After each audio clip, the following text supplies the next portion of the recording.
Bonjour! Maintenant, on a parlé de l'Axel 6, on a déjà parlé de la Cintiq Stainless Steel. On va parler maintenant de la Cintiq Focus. La Cintiq Focus, c'est très similaire à ce qu'on a vu dans la Cintiq un petit peu plus tôt. La différence, en fait, au niveau du prix, il y a déjà une différence. La Cintiq Stainless Steel s'est détaillée à l'époque 1399, celle-là s'est détaillée 1099. Maintenant, elle va se retrouver chez Costco à un prix extrêmement bas qui va être très compétitif. Donc, on croit beaucoup à son potentiel. Pour le prix, c'est une machine qui est capable de faire énormément de choses. Donc, en termes de capacité, on a parlé d'une capacité de 250 grammes de café avec un réservoir d'eau de 1,5 litres. Donc, c'est quand même très bien. Vous retrouvez toutes les mêmes capacités que vous aviez dans la majorité des machines Seiko. Donc, vous avez le bypass pour le café moulu. Je vous rappelle encore une fois qu'il est primordial d'utiliser toujours une seule petite cuillerée comme ça. Une cuillerée, on la verse à l'intérieur ici. On part le mode café moulu et on fonctionne avec ça. Pas plus qu'une cuillerée. Pour ce qui est du café en grains, mon réservoir est juste ici. J'ai toujours mon ajusteur juste ici pour savoir si je veux le café moulu d'une manière très fine ou relativement granuleuse, tout dépendamment du goût de la personne. Je vous rappelle, si la personne est débutante, on conseille peut-être plus une finition plus granuleuse. Quelqu'un qui est un expert plus dans l'espresso, qui en boit régulièrement, peut-être d'aller chercher une mouture un petit peu plus fine. Maintenant, la machine est relativement simple. C'est pas compliqué à utiliser. Le réservoir d'eau est juste ici. Vraiment facile à utiliser, facile à reconnaître. Mon réservoir de café est juste ici. Mon groupe d'infusion est juste sur le côté, juste ici. Puis évidemment, avec cette machine-là, on n'a pas un infini de possibilités qu'on peut faire. On peut faire des espressos, on peut faire des allongés, puis on peut faire des cappuccinos à la main. Pour faire un espresso, il y a deux choses qu'on peut faire, par exemple. On peut la personnaliser avec la force du café. Donc, je vous rappelle la différence entre force du café et longueur du café. La force du café relève à l'identification des grains. Un grain, c'est 7 grammes. 2 grains, c'est 9 grammes. 3 grains, c'est 10,5 grammes de café pour une même quantité d'eau. Donc, le premier ajustement à faire, ça va être de choisir la force de notre café. Par contre, il est important, quand on va acheter la machine et qu'on va l'ouvrir la première fois, toujours verser l'eau en premier. L'eau est la chose la plus importante. Il faut qu'il y ait de l'eau dans les circuits. Donc, la machine, elle va vous demander, d'ouvrir le robinet. Ça va prendre un petit peu de temps. Ouvrir le robinet, l'eau va circuler. Une fois que ça c'est fait, puis que l'eau a arrêté de circuler, vous redressez la barrière au milieu, puis la machine va vous dire qu'elle est prête à circuler. Donc, on va verser du café à l'intérieur, puis là, on va aller programmer notre café. Donc, on choisit la force du café. 1 gramme, 2 grammes, je veux dire 1 grain, 2 grains ou 3 grains. Ou on va choisir le café moulu si jamais c'est du café moulu qu'on veut. Mais moi, je veux un café fort.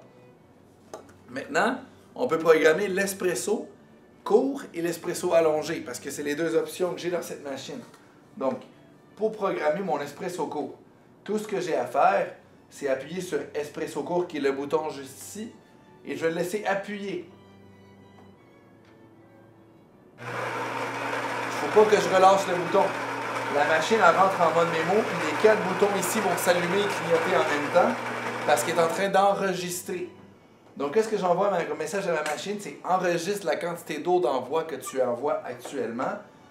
Ce que j'envoie comme message à ma machine, c'est d'enregistrer la quantité d'eau que j'envoie parce qu'à chaque fois que j'appuie sur espresso, c'est la même quantité d'eau que je vais vouloir. Donc, je laisse appuyer, puis quand c'est la quantité d'eau voulue, je relâche. Donc, ça, c'est la quantité d'eau que je veux, je relâche. À chaque fois que je vais appuyer sur le bouton espresso, juste l'appuyer, ma machine va faire exactement la même longueur de café. Donc, en voilà un. Je peux faire la même chose pour mon allongé. Je vais aller chercher ça ici, puis je vais appuyer sur allonger et je vais laisser appuyer.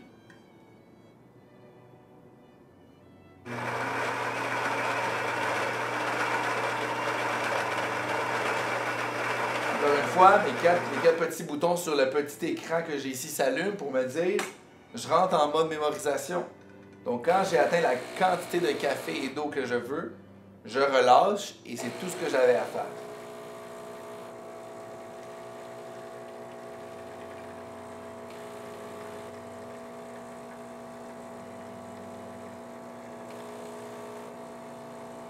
Voilà. Donc, chaque fois que je vais appuyer sur le bouton, ça va sortir exactement de la même manière. J'ai plus besoin de laisser peser. Juste appuyer en une touche, puis l'espresso ou l'allongé va sortir exactement de la même manière. Évidemment, si je souhaite rechanger les configurations, il faut que je relaisse peser. Je ne peux pas faire comme avec Excel 6, que je peux enregistrer pour 6 personnes différentes. J'ai un enregistrement seulement que je peux faire. Pour faire un cappuccino, c'est relativement simple. Tout ce que j'ai à faire, c'est activer ça ici avec mon Panarello qu'on appelle. Le Panarello, mon petit bras levier ici, me permet de sortir de l'eau chaude ou également de la vapeur. Donc, tout comme pour primer la machine, je vais ouvrir le robinet pour si je veux de l'eau chaude et me faire un thé à titre d'exemple. Donc, la machine, elle s'allume des deux côtés ici et puis elle est en train de me dire je suis en train de m'allumer. L'eau chaude, elle sort.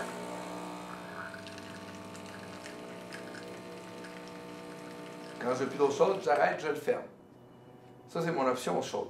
Si je veux, exemple, frotter mon lait pour me faire un cappuccino, j'ai besoin d'un frotteur à lait et de mon lait. Et j'ai besoin de mon petit verre ici pour vaporiser. Comment je vais vaporiser? Je vais demander la vapeur, puis je vais mettre une coupe avant ça parce que faut que l'eau commence à l'augmenter. Donc, il y a de l'eau chaude qui va sortir. Et au fur et à mesure que la température progresse, ça va devenir de la vapeur. Donc, j'allume ma bouilloire. Comme vous pouvez voir, c'est de l'eau chaude. Puis éventuellement, ça devient de la vapeur. Ça prend un certain temps. La température continue de monter. Puis après ça, ça va partir. Voilà. Donc c'est parti. Je peux commencer à frotter mon lait.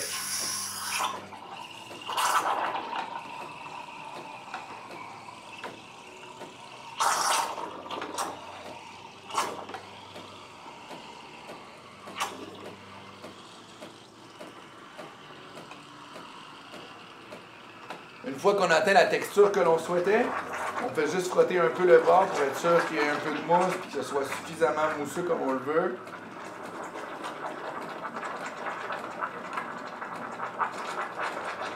On ferme le robinet. On va transverser ça ici dans un verre.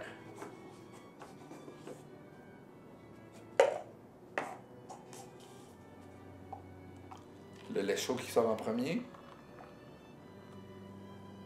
Mon lait frotté. Et ensuite, je peux aller faire mon cappuccino.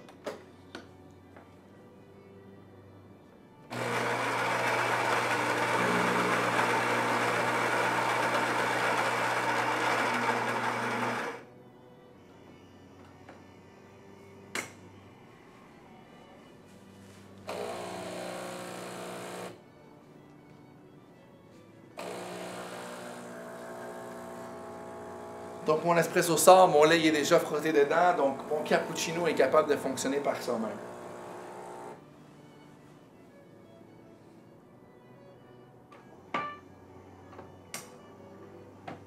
Voilà, mon cappuccino est prêt. Ma machine, à chaque fois qu'elle va s'éteindre ou elle va s'allumer ou que je vais l'éteindre et que je vais la rallumer, elle va s'auto-nettoyer. Elle va tout rincer les systèmes parce qu'on vous l'a dit tantôt, ça fait partie de la simplicité d'utilisation. Toutes nos machines automatiques ont un système de auto-rincement.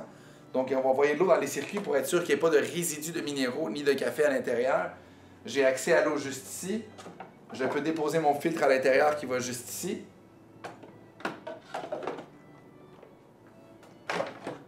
J'ai mon réservoir de café. J'ai le groupe d'infusion que je vous ai expliqué un petit peu plus tôt. Pour le groupe d'infusion, c'est relativement simple. Hein? On ouvre ici, on allume, on peut aller retirer avec les 3 doigts sur le côté. On tire et on est capable de le retirer.